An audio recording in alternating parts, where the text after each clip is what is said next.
All right, guys, thank you for showing up today. Appreciate you. My name is Erick Claudio. We're going to be recording this class, so there's some cameras around. It's my cameraman, Gmo. If you guys ever need any camera work, talk to my man here. First of all, I just want to give it up for yourselves for showing up today. Let's get some good energy going in the room. I hope you guys had your cup of coffee already. If not, there's some over here for you, okay? I'm going to start off with a little video for you guys, okay? All right. Oh shoot, we're getting started. Okay, has everybody seen Eric? Anywhere? No? Okay, I guess I'll do the introduction then. Welcome to the first ever Tech Talks. I'm super excited to share with you all. Bro, what? Hold up. I thought I was doing the intro, man. What happened? Yeah, dude, but you walked away. I was just gonna sit here and stare at them. I gotta tell them something, you know what I mean? Dude, we rehearsed this like 10 times last night. Now you messed up the flow, man. What are we gonna do now? You know what, bro? You always do this, man. You mess things up. You try to be a control freak. I don't know if I want to work with you anymore. I'm getting tired of it. You know what, dude? I don't even think we need you here anymore. Just get out of here. Leave.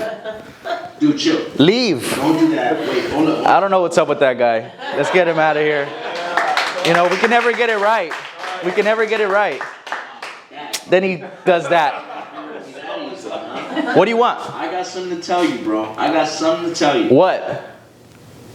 Nothing. I just want to wish you an amazing day. I want to thank everybody for attending the class. I hope you enjoyed the information. Get something good out of it. I'm Eric number 2.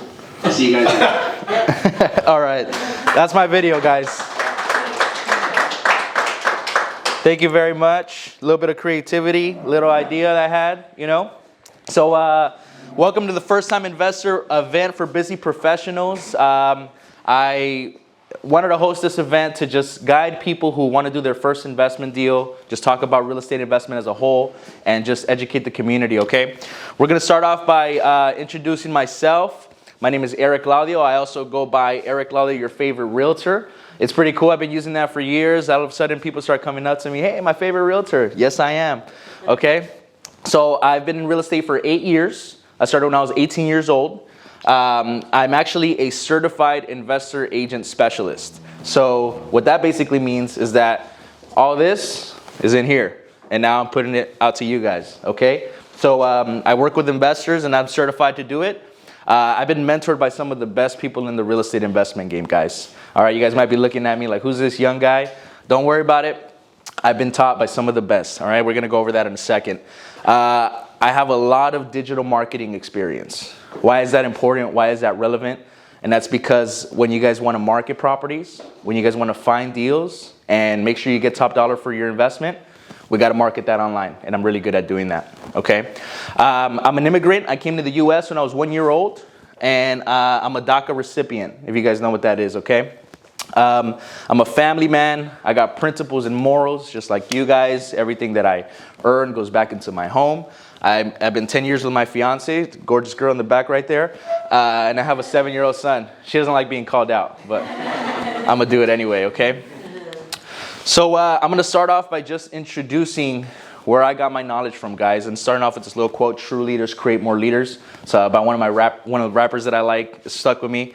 And one of those leaders that taught me to be a leader is my good friend and mentor, Dean Thomas. He's in the back right there in the blue. Look at him shine away.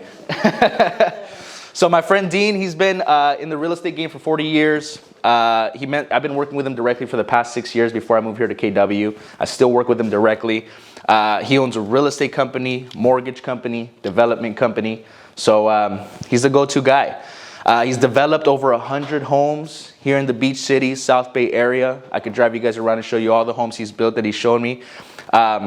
He's worked on 100 flips, probably even more than that. It's just a good guess I took.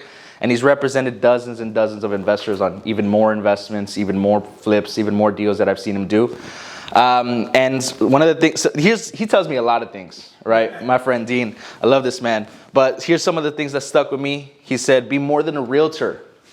Be a businessman, a leader, and always do what you say you're going to do. All right, so those are some of the things that he stuck with me. And here we have Mr. Brandon Lauder, right? That's how you pronounce his last name? Mr. Brandon Lauder. So he's the instructor for this CIAS course. And just so you know, When I started in real estate 31 years ago, my slogan was just yell louder. Just yell louder? You might be the best realtor, but you gotta yell louder. All right. That's true. That's true. But you guys see, he said 31 years in the game. He's a co-founder of Echo Real Estate Partners here in the office. You guys can visit Brandon anytime. And he has all these accolades. He's won awards, done 3,900 transactions. Something he didn't put on his resume that I thought was very impressive is that he's at one time had 23 flips going on at once. Yeah. That's insanity, bro. That's what whiskey's for, baby. Yeah. So, and he's the co-founder of Real Edge, who provides all of these certifications and designations. Okay, guys, if any realtors in the room want to get with him about that. But my point is, by showing these two people, these are two people who have way more experience than I do, that I could pick up the phone anytime and answer any questions. So it's my team right here, okay? And there's many more people behind that also, okay?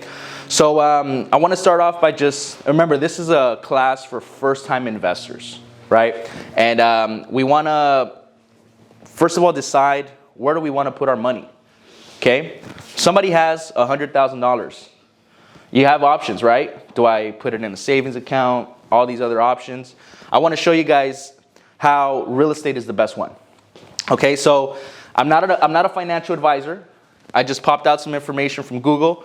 And so in a savings account, you're going to get about 0.6% on $100,000. Over 5 years, this is how it grows. You end up with $3,000 more after 5 years on your $100,000. That's exciting, right? You guys don't look excited. Okay, stocks. Okay, so on stocks, you get a little bit more of a return. Again, I'm not a financial advisor, but these are just some figures that I got online. And in 5 years, your 100,000 will turn into 140. A little better, right? A little more exciting. Anybody here good with stocks? No? All right, we might get with you, man. Mutual funds, around the same numbers, right? 140, 100 to 140, not bad. 401ks, I know a lot of people got 401ks. Anybody with a 401k in here? Maybe you should use it to buy some real estate, all right? Because it's only going to go up to 133 in about 5 years, averagely estimated with these online figures, okay?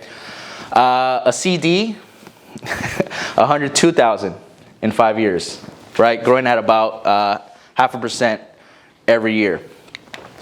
And here we got real estate, the main honcho, okay? So if you guys bought a $500,000 duplex, put 100,000 down, 20%. Your appreciation for 5 years at 5% will go from 500,000. It's going to be worth 638 averagely in 5 years. So this is something that's really important, guys, because remember, your asset, your real estate asset, is going to increase in value based on the price that you purchased it at, not the 100,000 you invested. So if we look at the figures, you start with 100,000, you buy a $500,000 duplex, and you end up with 638. That property is worth 638 after 5 years. So that's 138,000, and you still have your 100,000 in equity that you originally invested. So if you were to sell that property after 5 years, you'd walk away with about 238,000 minus commissions and fees and stuff. But this is just to show the best place to put your money is in real estate. Can we all agree that that's the truth? Yes? Okay, good. Any questions at any point, stop me, okay? Moving on. Other financial benefits from owning real estate, right? It pays you income. You have control over your investment, right? You're making the decisions as the investor as what you're going to do with the asset. There's tax deductions, and it's a tangible asset, right? You guys can feel it, touch it, it's there. It's not just something on the computer, numbers on a screen, and you can manage your risk at your tolerance. Okay, so that's just, can we all agree, right? Real estate's the best place to put your money. Yes. Yes, so that's what we should do. So moving on, the first thing is realizing, okay, real estate's the best place to put my money. Now what's the next step, right? Your focus determines your reality. So what are we going to focus on? Meaning, what kind of investor are you? Okay, there's lots of different kinds of investors. There's a lot of ways to invest in real estate. The first-time investor would be somebody who maybe hasn't ever purchased an investment property, maybe has a business, right? You own like a concrete company, a media company or something, and you've just been doing well. And you're just ready to put some money into an investment and multiply your money like the way we showed it earlier, right? So if you're a first-time investor, Then you could be also a move-up investor, right? You may have bought a house 20 years ago when I was in high school, right? Or like elementary school. And you now gain some equity, right? And now you're ready to move up. You want to grab that equity and then go purchase another asset. And then my friend Mark in the back is going to give us a little bit more on the financials on how we can do that, okay? And pretty much with this one, I think there's a lot of people in this position. This is like clients that I sold a house to maybe 5 years ago. You know, they probably have 100,000 in equity at this point. So I'm showing them, I'm like, guys, if we can pull 60,000, 60% of that and put it into another asset that makes sense, yeah, you're gonna have a second mortgage, but if the up leg makes sense and covers that cost, then it's worth the investment, okay? So we gotta decide what kind of investor you are. First time, move up. You can be, this is a little bit more advanced. You can become a portfolio investor, which they purchase properties a little more often, 1 to 3 years. You start collecting the asset. And you're more conservative, you have more experience, right? So you go ahead and just take that into more consideration. More rental properties, maybe you construct and hold, right? And then there's rehab and resale investors, okay? I know that's probably the most popular one, right? I think when most people think real estate investor, this is the first place they go. And this is great. However, it's very competitive. There's a risk tolerance that you have to have, and you just have to be educated on it and have a team, which we're going to go over in a second, okay?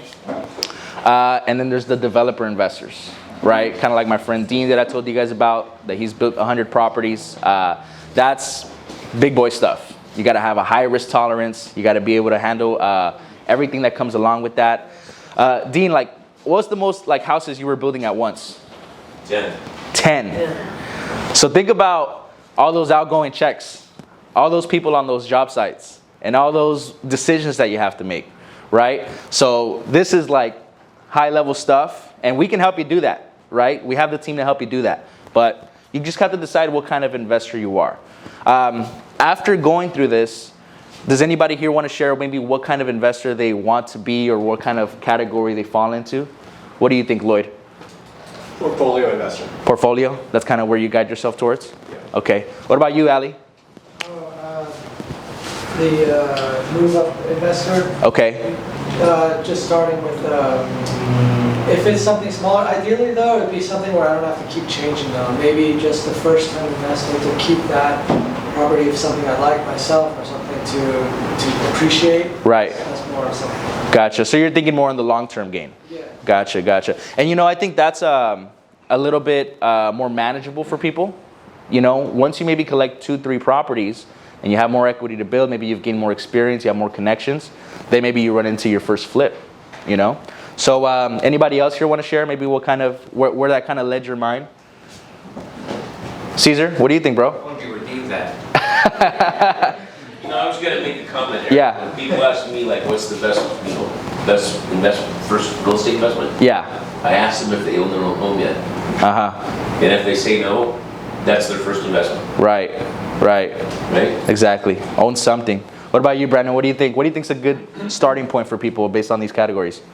Well, you got to start somewhere. Right. Right, and I think that generationally we have different perspectives of things, and I think it's okay to buy your first investment property and not live in it and still pay rent wherever you feel you need to. You got to start somewhere, putting your money. To Dean's point, you got to buy something. Right. Okay. Any other thoughts?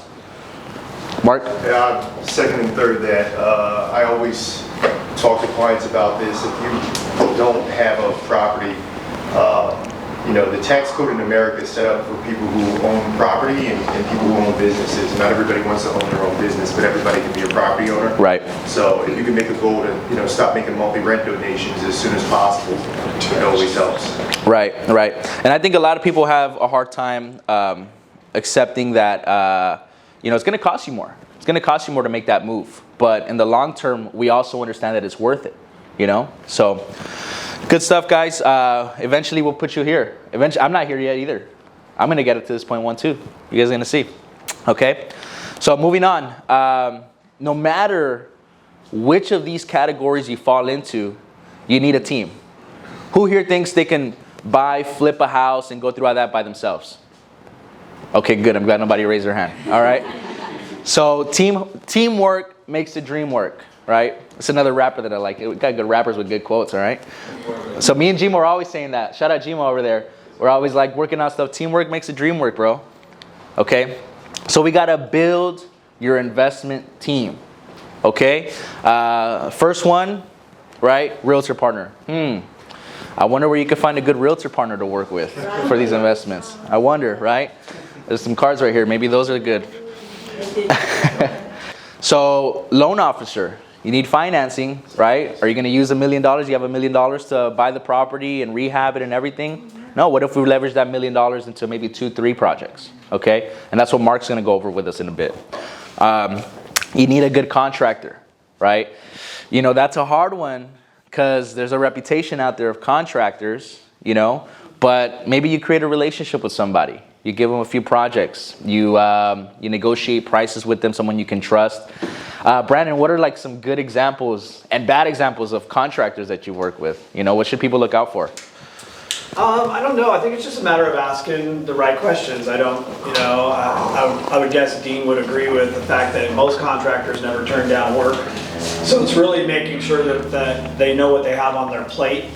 Because, you know, when you get into real estate investing, and to your point, whether it's, you know, you're doing flipping or not, there's a holding cost. Yeah. So the longer it takes to get things done, the actual more it costs, right? To do those things. So contractors are juggling a lot of things, and unfortunately, there could be a domino effect, right? So just you really got to be on top and good communication with your contractors. Right.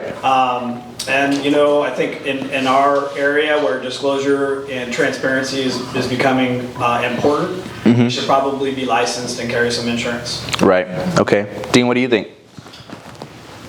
I think the contractor, you really need to interview, and he needs to have a history of good work. Yeah. Out of those projects you mentioned that I've done, Yeah. there's only one that I lost money on, and it was because my contractor forged my name in like 20 documents. Yeah. Right? So really do the due diligence on the contractor, and you're golden. But Right. the contractor is the key. The contractor can take that project, either make it successful or take it for a run. Right, right. So it's one that's super important, but to be very cautious of, okay? We know contractors that, you know, we can connect with. I'm sure Dean and Brandon and maybe other people in here have a little more experience with them.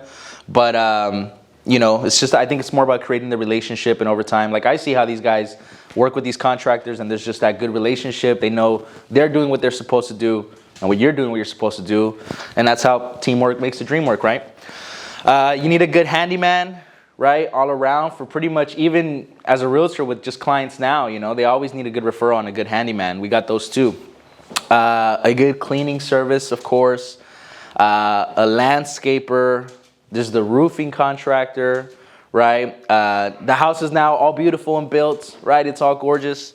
Now you need somebody to come up with some interior designs if you don't know how to do that yourself. Now the whole property's done, you're trying to sell it. You know, if it's in a high-end area, you probably want to stage it. So you want to have a good stager also. And then these are more a little bit on the more professional side. We need a good attorney on the team. Just make sure you have somebody you can refer to, somebody to help you with your taxes. And this is a little bit more general, right? But this is still people that you need on your team. 1031 exchange companies. Everybody here know what a 1031 exchange is? Yeah, a few.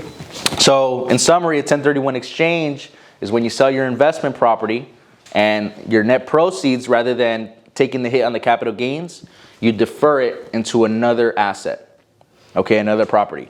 So that way you can defer the capital gains that you're gonna have to pay otherwise. So you need a good 1031 exchange company. Insurance is always needed. Appraisers, inspectors, surveyors, and a self-directed IRA custodian. Okay, we'll get more into that. But anybody here know what a self-directed IRA is? I'm sure a couple of you do. Brandon, can you kind of go over that a little bit for a second? Yeah, so most people have a traditional IRA or a 401k, and most people aren't aware that they can roll that into what's called a self-directed IRA. And a self-directed IRA will let your retirement account take the funds or the investment you have in that IRA and purchase investment property. So it's another way to have the means and the ability to buy or invest in real estate using your retirement account. Right. And that's different from a 401k because you don't have to pay any penalties when you 401k and traditional IRAs are similar. Right. It just depends on the company that you work for and what they're offering, but either one of those can be rolled into a self-directed IRA. Gotcha. Okay, great. Anybody have any questions so far at all on anything? No? All right. Moving on. So again, this is for first-time investors, guys. We just determined, right? Let's recap. Real estate's the best place to put our money. What kind of investor are we? What is our focus? What do we want to accomplish? And we got to have the right team. Okay, it's a little recap so far. Now that we have that, we got to move into your criteria. Okay, you can't just go, sometimes you meet some investors, I'm sure you guys came across, anything that makes money, anything that makes sense. It needs to be more specific. You need to narrow down what your criteria is. So to establish your real estate investment criteria, decide whether you aim to buy and hold. Are you going to flip for a quick profit? And you got to gauge your financial viability. Consider factors like location, property type, budget, your risk tolerance, right? Clear criteria help you align investments with your goals, enhancing potential returns, right? Let's get good at one thing. Let's get good at one thing first. Some of those things you should consider for your criteria, like we said, is the area, right? Maybe you're familiar with the South Bay. You want to stay in the South Bay. Maybe you don't have the funds or the capability to buy South Bay properties. Maybe we take you up to 110 a little bit into LA. The appreciation is different in different areas. Here by the beach, you guys are going to see way more appreciation than you see more inland, right? But how important is that to you? Okay. Rent rates, of course, they vary everywhere. You're going to get higher prices but higher rents here in the beach cities, and the other way around. What's the NOI you're looking for? What's the cap rate you're looking for? Does everybody here know what a NOI is and a cap rate? No? So the net operating income, the NOI, is what you're netting on a rental property after your expenses. So if you're making $10,000 a month on your rentals, and you have expenses like your property management, your utilities, and your landscaper, the NOI is what you're netting after all that. Okay? And the cap rate is a way to calculate how good of an investment it is, right? It's just a measuring tool. And what you do is you divide the sales price by, you multiply the sales price by, what was it, Brandon, can you remind me? Take your net operating income divided by.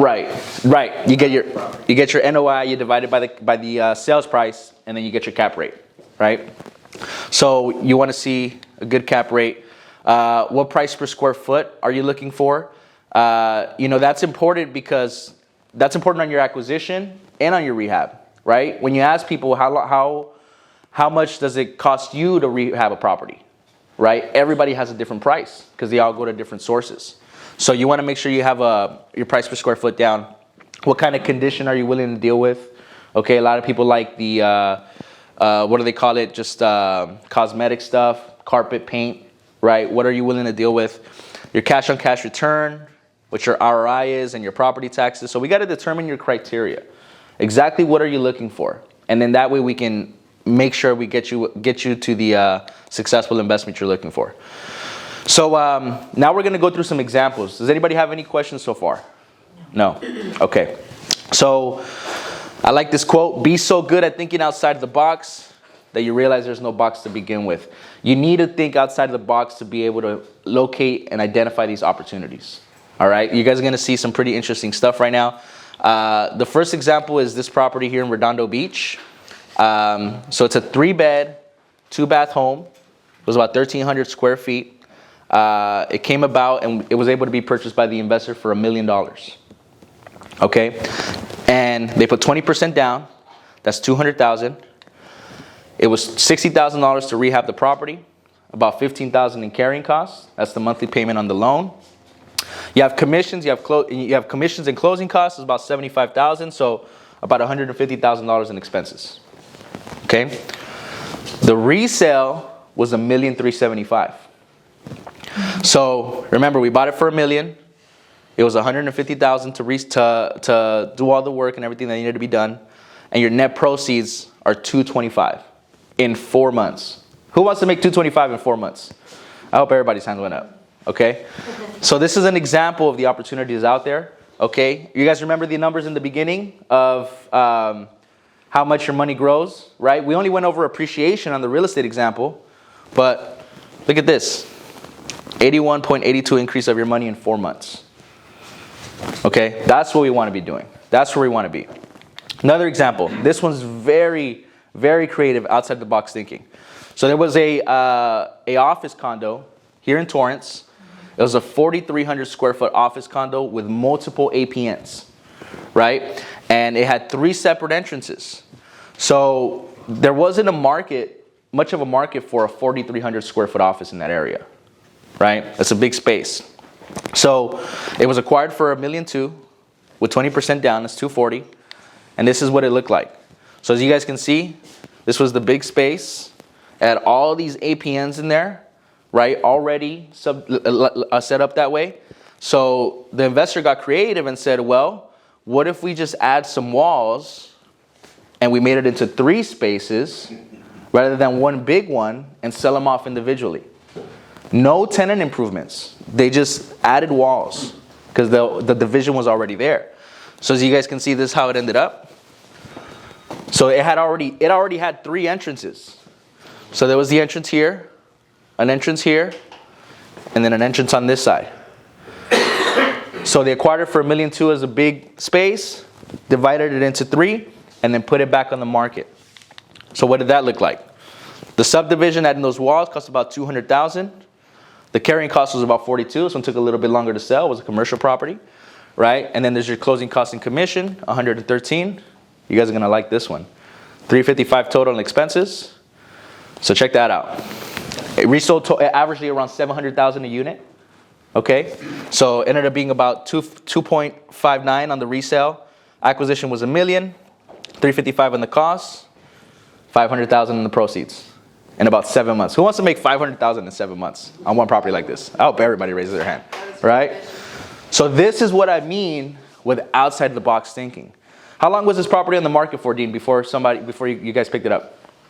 It was interesting because it was listed by a Remax agent in Palos Verdes. Right. 2 years. Yeah. And it was on the market for $1,450,000. Yeah. And actually, before we bought it, I go, why doesn't the owner just do this? And she said he doesn't want to deal with it. Yeah. So we said, okay, we will. You deal with it. So you guys see what that outside of the box thinking does? People saw this property on the MLS. Nobody made a move on it for 2 years. Nobody saw it. I've seen Eric do that, as I always hear people say, you don't find any good deals in the MLS. Yeah. I'm at 70% of the properties we buy come from the MLS. Right. But there's no good deals in the MLS. Right. Just how that works. People understand highest and best use. Right? Yep.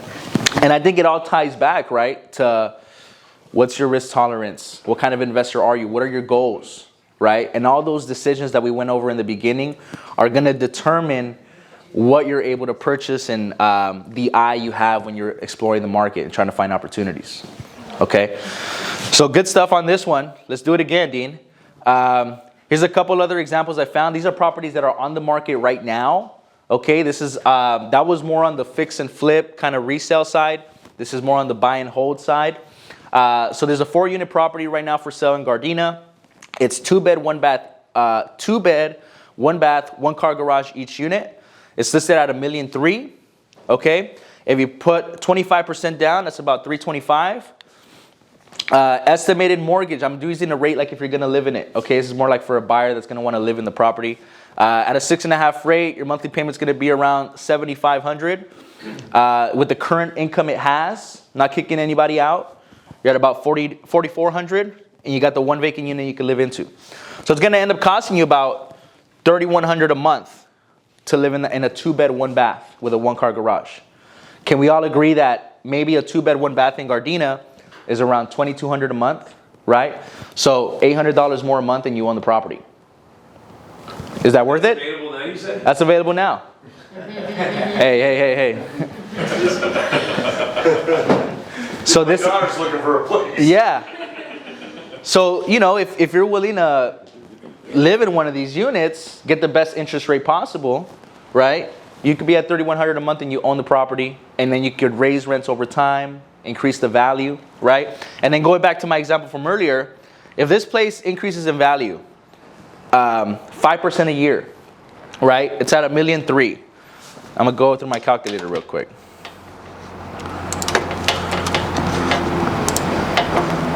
So it's at $1.3 million, right? And it's gonna increase in value in 1 year, 5% in a year. $1,365,000, right? Another 5%. And what's beautiful about the real estate, again, guys, is that it's compounding on the purchase price that you bought it for, not the cash that you put in. So it's compounding at a higher rate.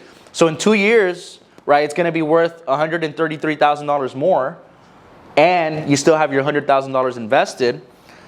That ends up being like, I don't know, way better than what the other examples I went over earlier, right? So it's just another example of how it's worth putting your money into real estate. And if you're paying $3,100 a month, after 2 years, that's about like $70,000, right? And then you're going to be paying to live in the property. But you get to live in the property, you get to take advantage of the tax benefits, and you get to enjoy the equity that's going to grow with it. Okay? Wait a minute, are you saying that if I own a property and I'm paying a mortgage, I have a lower tax bill than if I had the same rent payment? Well, you get the advantage of the depreciation on the asset. You get to write off the interest on the mortgage, right? And other deductions, so that way you can... Help your accountant. It's almost like Yeah. the federal government wants you to own real estate. That's what almost like that, yeah. Well, I think you need to point out that depreciation is higher Yeah, on residential income property versus residing in a single-family residence. right. Yeah, because it's being used up more by the tenants. Yeah. So major tax benefits to owning real estate. Well, Eric, if I'm going to put this out there for you, so this is a first-time investment, Yeah. right? On that unit right there, it can go FHA, Right, and it can go 3.5% down. right. So if you're really looking at an investor, you can invest in your first parcel with 3.5% down, and have the income to help you offset it, and own 3 units with 3.5% down instead of 25% down. Exactly. And you can absolutely do that, which is a big benefit, right? Because you're not going to need as much cash. Just consider that your monthly payment's going to be higher, right? And you're going to have PMI. But Okay. you're going to own 4 units with 3.5% down. Exactly. So if you could stomach the payment, you know, but if you can put 25% down, it's also an option that lowers your monthly payment. So there's 2 ways to go about it, but correct. You can go 2 to 4 units with FHA 3.5% down. All right? So that's that example. Another active property. This is in San Pedro. 2 units, about 1,400 square feet, 2 bed, 1 bath each. Listed for $925. 25% down is $231. So the mortgage at 6.5 rate. Again, you're going to move into this property. Total mortgage is going to be about $5,400. 1 unit is vacant, and they're paying $2,300 a month right now. So it's going to cost you about $3,000 a month to live in the other unit. So just another example of a successful real estate investment that's available now that you can take advantage of. Okay, and if you guys want to see it or know more information on it, let me know. We can go check it out today. Okay. Another good example. So this one's in Hawaiian Gardens. It's any questions at any point. All right, nothing. Just let me know. All right. 2 units in Hawaiian Gardens. 1,400 square feet, 2 bed, 1 bath each unit with a 1-car garage. You guys can see it's kind of like a divided house here, right? So this one you're not going to move into. You're just going to purchase it, right, as an investment. Your rate's going to be a little higher. It's going to be around $5,200 a month. And these are both. Well, there's 1 unit paying $3,000 a month already right now, and the other one's vacant. Market rent in Hawaiian Gardens for something like this is around $3,000 a month.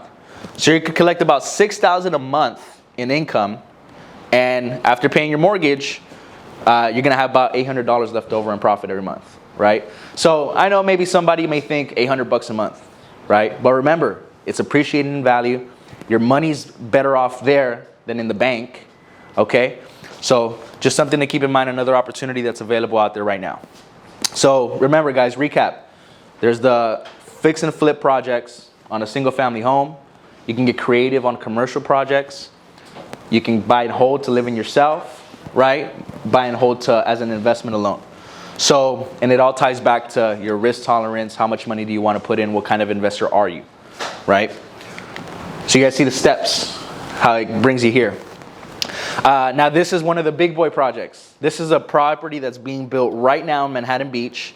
It's a new construction.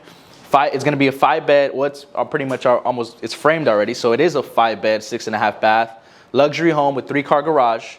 Around 4,700 square feet with a 1,000 square foot basement under. Insane. You guys got to go check that out. The acquisition on that was $1.8 million. Now, I don't have all the details on this one, okay? But I just know that it's going to cost the investor about $1.8 million to construct it. It's $1.8 million to purchase it, and they're going to put it on the market for around $6 million. Who would want to do one of these projects? Raise your hand if you want to do one of these projects and collect $2.35 million in what, Dean, like 2.5 years? A little less than 2. A little less than 2. But does it tie back to having the right team, Dean? Exactly. So you guys want to make sure you're working with the right people, and that'll come over time, right? So this is the big boy project that you want to definitely start moving into over time. Now, what's important, right? Once, yes. Can I give it, by the way? Please do. We found that on the MLS. Found it on the MLS. Wholesaler, right? A wholesaler brought it to you. See, guys, having the eye, knowing what you're looking for, knowing your tolerance, and that's what's going to come about. How do we find these deals, right? A big important thing, right? We all know it's competitive out there. We all know a good deal pops up, you're going to be competing, right? So how do you stand out on your offers? And that's by closing escrow quickly, having the right finance source, right? Knowing where to get the money. If you have the way to get closed in 7 days, right? With no contingencies, because you know it's a good purchase, don't you think your offer is going to stand out versus the 10 other ones maybe that they have a 5-day inspection, 14-day close? Okay, so that's a big important factor. Be willing to pursue the deal. Okay, Brandon, how many times have you came across a deal? It's not a deal right now, but through negotiation and conversation and pursuing it, it becomes an opportunity. Has that ever happened to you? Every one of them. Right? One of them really fits that match. Yeah. It's knowing your walk away is important. Right. Because I don't know about the other agents in the room, but I've come across investors that they want to submit an offer. They want to submit an offer and then just disappear. Right? No, let's keep in the loop, pursue the deal, right? And make it happen. So that's what you got to be willing to do. Know your specifics, right? Which is all that stuff we talked about earlier. Have the right team. And of course, be aggressive. Okay? So I'm really looking myself for 2 to 3 investors who are willing to pursue deals with me, right? And work on projects like this. So if anybody in the room feels that that's something you want to do, let's scan a QR code and schedule a one-on-one consultation so we can talk about your criteria, your situation, and that way we can find a good investment deal for you, okay? So I'll just leave that up there for a second. Anybody have any questions at all? I'm not sure if you're going to plug this, but I'm going to plug it for you, if you're okay with that. Yeah, please do. You don't have to have $250,000, and I think what Eric is alluding to, and what a good place to start is to sometimes find the right people. Maybe there's 4 of you that have $50,000, which makes the $200,000 to start being an investor. Right. So I just want to make sure you're offering that Absolutely. part of an opportunity. Yeah, it could definitely be a joint venture, guys. Partner up with 1-2 people that maybe have the cash to do it. Or, there's the option of having equity in your house that you could use now, right? Maybe there's people out there who inherit some money, right? Or you're part of the trust. Someone passed away, you're getting some of those funds. Or partner up with somebody, like Brandon said. Either way, any of those routes, talk to me. We have the resources to guide you in the right direction, and that's what this appointment's all about. So we can have a one-on-one conversation. Okay? Yes? I'm going to give a quick investor tip. Please do. 80% of the properties that I've purchased in my career have been 10 to 14-day closings on investments. Right? Usually the seller needs to get out for whatever reason. Yeah. So if you're looking for an investment property, get yourself pre-approved, get your financing set up so you can write a 10-day escrow. Right. Because if you can write a 10 or 12 day escrow, you are powerful. Right. And minimize the inspection period. Because then you start getting your offers accepted. Because whenever there's a good investment, my experience is there's usually 4 or 5 people that are circling that investment. Yeah. So it's the one that comes up with the cleanest terms that can perform the quickest is usually the one that gets your offer accepted. Exactly. Exactly. And over time, I mean, I've seen Dean, just with his relationships alone, stand out on his offers, right? He created a reputation of, if he submits an offer, he's going to close it, right? And that, you know, that's something you have to develop at first, but once you have that, it's going to absolutely help you as well. Okay, so anybody here who want to meet, I got my cards here with me as well. And that's it for my slides, guys. All right.